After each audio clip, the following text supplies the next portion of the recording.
பிரியமானவர்களே, நாம் ரோமருக்கு எழுதின நிருபத்தை குறித்து நாம் தியானித்து வந்தோம். அதிலே 3 அதிகாரங்களை நாம் முடித்திருக்கிறோம். 4வது அதிகாரத்துக்குள்ளாக நுழைந்திருக்கிறோம்.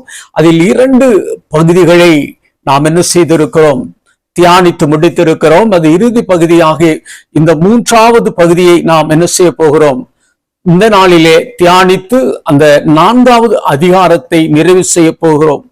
தேவன் ஒரு பொழுதும் நீதியை கிரியைக்கு சம்பளமாக கொடுப்பதில்லை என்று சொல்லி பவுல் இங்கே குறிப்பிடுவதை பார்க்கிறோம். காரணம், எல்லோரும் பாவம் செய்தவர்களாகி தேவ மகிமையை இழந்தவர்களாக இருப்பதினாலே தேவன் என்ன செய்கிறார்? தன்னுடைய கிருபையினாலே எல்லாவற்றையும் நமக்கு கொடுக்கிறார் என்பதைத்தான் பவுல் இங்கே நினைவூட்ட விரும்புகிறார். பாவ மனிதன் அதை தன்னுடைய கிரியையினாலே சம்பாதித்துக் கொள்ளலாம் அப்படின்னு சொல்லி நினைக்கிறான். ஆனால் வேதாகமம் என்ன சொல்லுது? எந்த மனிதர்களாலும் அதை கிரியையினால் என்ன செய்ய முடியாது, சம்பாதிக்க முடியாது அப்படின்னு சொல்லி பவுல் இங்கே சொல்லுகிறார். மேலும் நமக்கு மேன்மை பாராட்டுவதற்கு எதுவும் இல்லை.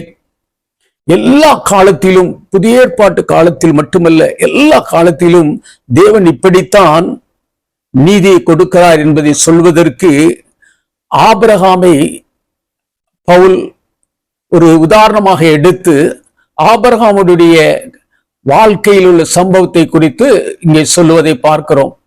3ஆம் அதிகாரம் தொடக்கத்திலே நம் பார்ப்போம். யூதருடைய மேன்மை என்ன அப்படின்னு சொல்லி தான் என்ன செய்யறாரு அங்கே அதை ஆரம்பிக்கிறார். அந்த யூதருடைய மேன்மை அல்லது அவங்களுடைய பெருமை அப்படிங்கிற அந்த பின்னணியை வைத்து அந்த அதிகாரத்தினுடைய காரியங்களை பவுல் விளக்கினார் என்பதை நாம் பார்த்தோம். நீங்க ஆபிரகாமை குறித்து நீங்க மேன்மை பாராட்டுகிறீர்களே, ஆபிரகாமை கிரியையினால் அல்ல, அவர் விசுவாசத்தினால் தான் நீதிமானாக்கப்பட்டார் என்பதை பவுல் அழுத்தம் திருத்தமாக இங்கே சொல்லுவதை பார்க்கிறோம். இப்போ பல நேரங்களில் வேதாகம் சொல்லுகிறது, இந்த கிருபை பல நபர்களுக்கு இந்த கிருபை பிடிக்கிறது இல்லை. காரணம் என்ன சொல்லி நாம் பார்த்தோம்னா, இந்த கிருபை அல்லது நீதிமானாக்கப்படுதில்லை, நம்முடைய பங்கு எதுவுமே இல்லை. பல நேரங்களில் கிருபையும் முழுமையாக அல்லது முழுமையான வேதாகம் சொல்லுகின்ற அந்த கிருபையை ஏற்றுக்கொள்வதற்கு பலருக்கு கடினமாக இருக்கிறது. இதுல 8வது வசனத்தை நாம் இந்த 4ஆம் அதிகாரத்திலே வாசிப்போம். அந்தபடி செயல்கள் இல்லாமல் தேவனால் நீதிமான் என்று எண்ணப்படுகிறது கிரியையினால் அல்ல, அது கிருபையினாலே என்று சொல்லி பார்க்கிறோம்.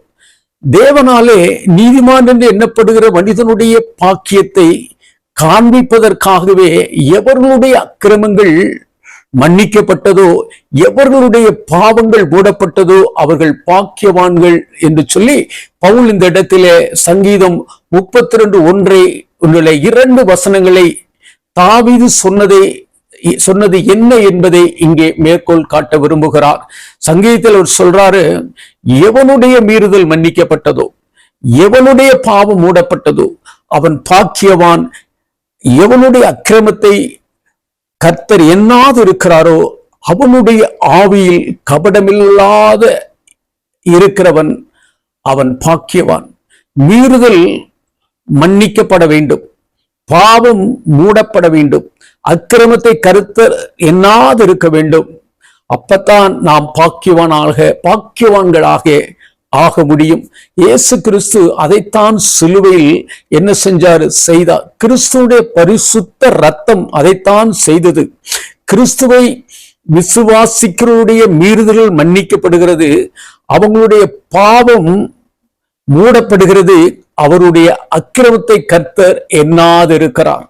அதனால்தான் அது நற்செய்தி அப்படின்னு சொல்லப்படுகிறது. பிரியமானவர்களே, அது என்ன நற்செய்தி? அதை புரிந்து கொள்கிற நபர்களுக்கு அது நற்செய்தி. பல நேரங்களில் நாம் இப்படியெல்லாம்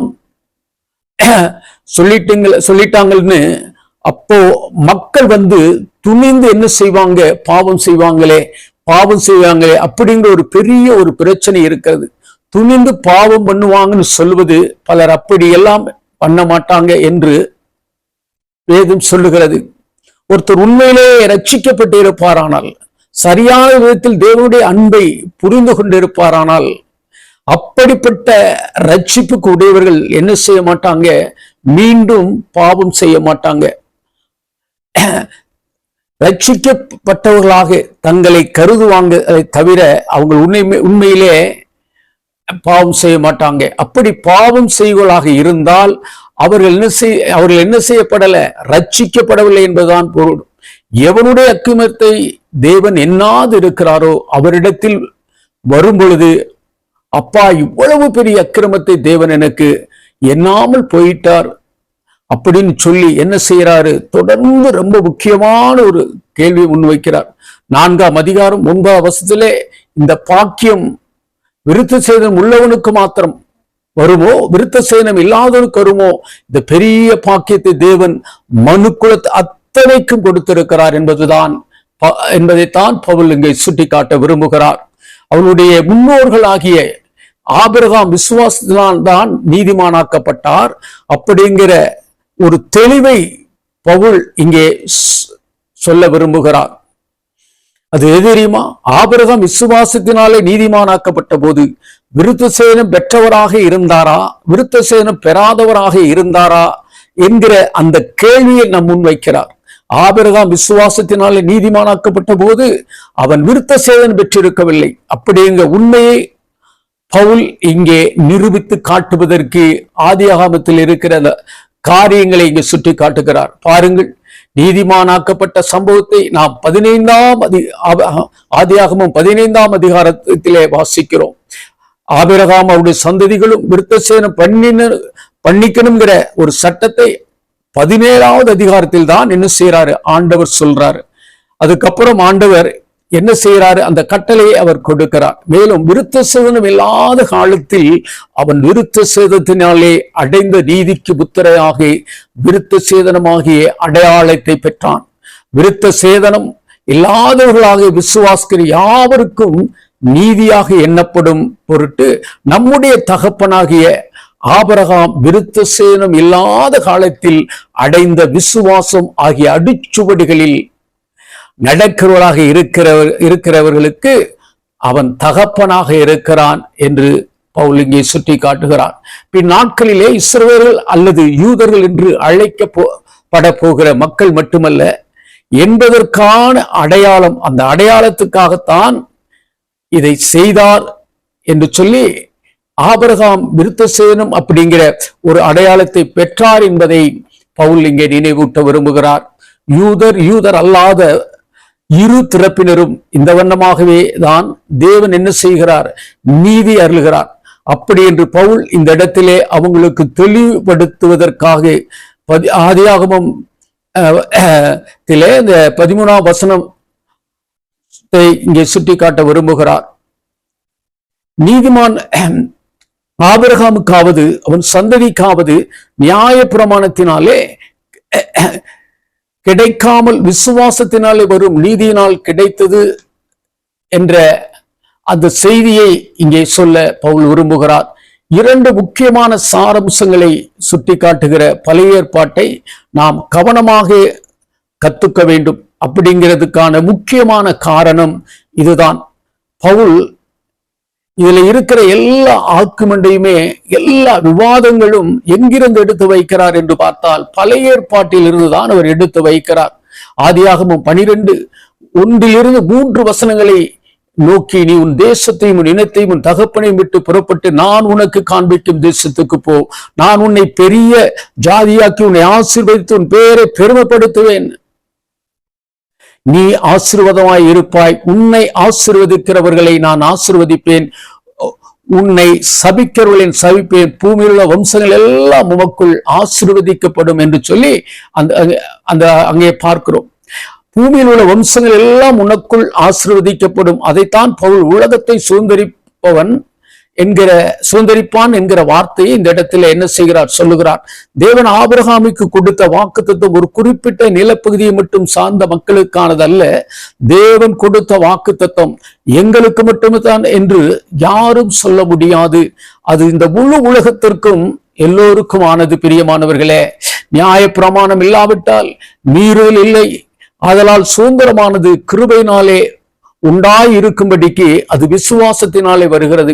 நியாய பிரமாணத்தை சார்ந்தவர்களாகிய சந்ததியாருக்கு மாத்திரமல்ல, நாம் எல்லோருக்கும் தகப்பனாகிய ஆபிரகாமுடைய விசுவாசத்தில் சார்ந்தவர்களான எல்லா சந்ததியாருக்கும் அந்த வாக்கு தத்துவம் நிச்சயமாக இருக்கும்படிக்கு என்று பவுல் இங்கே எழுதுகிறார். ரோமர் 4வது அதிகாரம் 17 22 வரைக்கும் ஆபிரகாமுடைய விசுவாசம் எப்படிப்பட்டதாக இருந்தது, எதை ஆபிரகாம் விசுவாசித்தார், எப்படி ஆபிரகாம் விசுவாசியாக இருந்தார், அவருக்கு எப்படி இந்த நீதிமான் பதவி கிடைத்தது அப்படிங்கிற பொருள் கொள்ளும்படி பவுல் இங்கே எழுதுகிறார். அநேக ஜாதிகளுக்கு தகப்பனாகுவதற்கு அவனுக்கு ஏதும் இருந்தும் அதை நம்பிக்கையோடு அவன் விசுவாசித்தான். அவன் விசுவாசத்திலே பலவீனமாக இருக்கவில்லை. அவன் ஏறக்குறைய 100 வயது உள்ளவனாய் இருக்கும் பொழுது தன் சரீரம் செத்து போனதையும் சாரால் உடைய கற்பம் செத்து போனதையும் எண்ணாதிருந்தான். தேவனுடைய வாக்கு தத்தத்தை குறித்து அவன் அவிசுவாசமாய் சந்தேகப்படாமல் தேவன் வாக்கு தத்தம் பண்ணியதை நிறைவேற்ற வல்லவராய் இருக்கிறார் என்று முழு நிச்சயமாய் நம்பி தேவனை மகிமைப்படுத்தி விசுவாசத்திலே வல்லவனானான் என்று சொல்லி பவுல் குறிப்பிடுகிறார். ஆகையால் அது அவனுக்கு நீதியாக எண்ணப்பட்டது அப்படிங்கிற வார்த்தையை நாம் மனதிலே வைத்துக் கொள்ள வேண்டும். தேவனை நாம் விசுவாசிப்போமானால் நாம் நீதிமானாக்க கூடிய வல்லமையை தன்னுடைய கிருபையினாலே தேவன் நமக்கு கொடுப்பார் என்பதிலே எந்த விதமான சந்தேகம் இல்லை. அவர் நம்முடைய பாவங்களுக்காக ஒப்பு கொடுக்கப்பட்டும் நாம் நீதிமான்கள் ஆக்கப்படுவதற்கு எழுப்பப்பட்டும் இருக்கிறார். கிறிஸ்து நம்முடைய பாவங்களுக்காக மரித்து நம்ம நீதிமான்கள் ஆக்கப்படும்படி உயிர்த்தெழுந்திருக்கிறார். கிறிஸ்து மரித்து உயிர்த்தெழுந்திருப்பது உண்மையானால் அதை விசுவாசிக்கிற நம்முடைய பாவங்கள் மன்னிக்கப்பட்டும் நாமும் நீதிமான்களாக ஆக்கப்படுவோம் என்பது உண்மை. அதைத்தான் பவுல் இங்கே விளக்குகிறார். பிரியமானவர்களே, லூக்கா 15ஆம் அதிகாரத்திலே நாம் இயேசுக்கு சொன்ன சில உவமைகளை நாம் வாசிக்கிறோம். அந்த உவமை முக்கியமானது. கெட்ட குமாரன். அந்த கெட்ட குமாரனை நாம் பார்க்கும் பொழுது ரொம்ப ரொம்ப சிறப்பாக தேவனுடைய ரட்சிப்பை விளக்கக்கூடிய ஒரு அழகான ஓவியம். அதை நாம் நல்ல கவனிச்சுன்னு பார்த்தா நமக்கு தெரியும். யோசிச்சு பாருங்க, இந்த கெட்ட குமாரன் அப்படின்னு சொல்லி நாம் அழைக்கிற இந்த இளைய குமாரன் அவன் என்ன செய்கிறான்? அவருடைய அப்பாவுக்கு விரோதமாக அவன் தப்பு செஞ்சுட்டு என்ன செஞ்சிடறான்? அவன் போயிடுறான். அங்கே போய் எல்லாவற்றையும் இழந்து சாப்பாட்டுக்கு வழியில்லாமல் அப்படிப்பட்ட நேரத்தில் அப்பாவிடத்தில் வந்து நான் உங்களிடத்தில் நான் வேலை செய்கிறேன், வேலைக்கு செஞ்சதுக்கு எனக்கு கொஞ்சம் சம்பளம் தாங்க, அதை வைத்து நான் என்ன செய்கிறேன், உங்கள் கடனை எல்லாம் நான் அடைச்சிடுறேன் என்று சொல்லுகிறான். அவங்க அப்பா அவனுக்கு ஒரு ஆஃபர் கொடுக்கிறார். அவர் நான் சொல்றார், நான் உன்னை மீண்டும் வேலைக்காரன் இல்லை, நான் உன்னை மீண்டும் மகனாகவே நான் ஏற்றுக்கொள்ளுகிறேன். அங்கே தேவன்தான் அங்கே அவனை மகனாக இருப்பதற்கு ஆஃபர் பண்ணுறாரு. அவங்க அப்பா இதை ரொம்பவும் சந்தோஷமாக கொண்டாடுறாங்க. பாருங்க, தப்பு பண்ணி எல்லா சொத்தையும் சீரழிச்சு நாசமாக்கி விட்டு கெட்டு போயிட்டு வந்த ஒருத்தனை அவர் ஏற்றுக்கொண்டு அவர் என்ன செய்யறாரு? அதை சந்தோஷமாக அவர் கொண்டாடுகிறார். நல்ல உடை கொடுக்கிறார், மோதிரம் கொடுக்கிறார், செருப்பு கொடுக்கிறார். இப்ப இந்த ஸ்டோரியை நாம் கொஞ்சம் எக்ஸ்டெண்ட் பண்ணுவோம், கொஞ்சம் பெரிதாக்குவோம். இந்த ஸ்டோரியிலே வந்து அவன் வீட்டிலே இருக்கிறான். திரும்பவும் அவனுடைய ஃப்ரெண்ட்ஸ் வராங்க. வந்து, டே, உங்க அப்பா தான் உன்னை மகனாக ஏற்றுக்கொண்டாரே, உங்க அப்பாவை ஏமாற்றி கொஞ்சம் பணத்தை ஏமாற்றி கொண்டு வாயேன் அப்படின்னு சொல்லி அவனுடைய ஃப்ரெண்ட்ஸ்கள் எல்லாம் சொன்னாங்கன்னா அந்த பையனுடைய பதில் என்னவாக இருக்கும்? நாம் நினைப்பு என்னவாக இருக்கும்? அவங்க அப்பாவை ஏமாத்திட்டு திரும்பவும் அவன் போயிடுவான் நினைப்போமா? இல்ல, அவங்க அப்பாவை திரும்பவும் ஏமாத்திட்டு போறதுக்கு அவனுக்கு மனசு வருமா? அவனுடைய மன்னிப்பை அவன் உணர்ந்திருக்கிறான். எவ்வளவு நேர்மையான ஒரு மன்னிப்பை தேவன் அவனுக்கு அவங்க அப்பா வழியாக கொடுத்து அவனை ஏற்று வைத்திருக்கிறார் என்பதை அவன் என்ன செய்வான்? புரிந்து கொள்வான். பிரியமானவர்களே, இப்படித்தான் நாம் மன்னிப்பு, தேவனிடத்திலே மன்னிப்பு பெற்றவர்களாய், தேவன் நம்முடைய பாவங்கள் எல்லாம் மன்னித்து விட்டவர்களாய், நாம் ரட்சிக்கப்பட்டவர்களாய் இருக்கும் பொழுது பாவம் செய்வதற்கு நம்முடைய மனசாட்சி இடம் கொடுக்காது பிரியமானவர்களே. அப்படி நாம் பாவம் செய்வோம் என்று சொன்னால் நாம் உண்மையாகவே ரட்சிக்கப்பட்டவர்கள் அல்ல என்பதை நாம் புரிந்து கொள்ள வேண்டும். பிரியமானவர்களே, இந்த 4ஆம் அதிகாரம் சொல்லுகிற ஒரே ஒரு காரியம், நாம் விசுவாசத்தின் மூலமாகத்தான் நீதிமானாக்கப்பட முடியும். ஆண்டவரை நாம் விசுவாசிக்கும் பொழுது நாம் ரட்சிப்பை பெற்றுக் கொள்கிறோம். அந்த ரட்சிப்பை நாம் பெற்றுக்கொண்டவர்களாக இருப்பதினாலே தேவன் நம்முடைய பாவங்கள் எல்லாவற்றையும் நம்மிலிருந்து எடுத்து போட்டு நம்முடைய பாவங்களை அவர் எண்ணாது இருக்கிறார். அதனாலே நாம் தேவ சமூகத்திலே பாக்கியவான்களாக இருக்கிறோம் என்பதை இங்கே பவுல் சுட்டி காட்டுவதை பார்க்கிறோம். தேவன் நாமே இந்த வசனங்களை நமக்கு ஆசீர்வதிப்பாராக. அடுத்து 5ஆம் அதிகாரத்தை விரைவிலே உங்களோடு கூட நான் பகிர்ந்து கொள்ள வாஞ்சையாய் இருக்கிறேன். கர்த்தர் தாமே நம்மை ஒவ்வொருவரையும் தினந்தோறும் ஆசீர்வதித்து வழி நடத்துவாராக. ஆமீன்.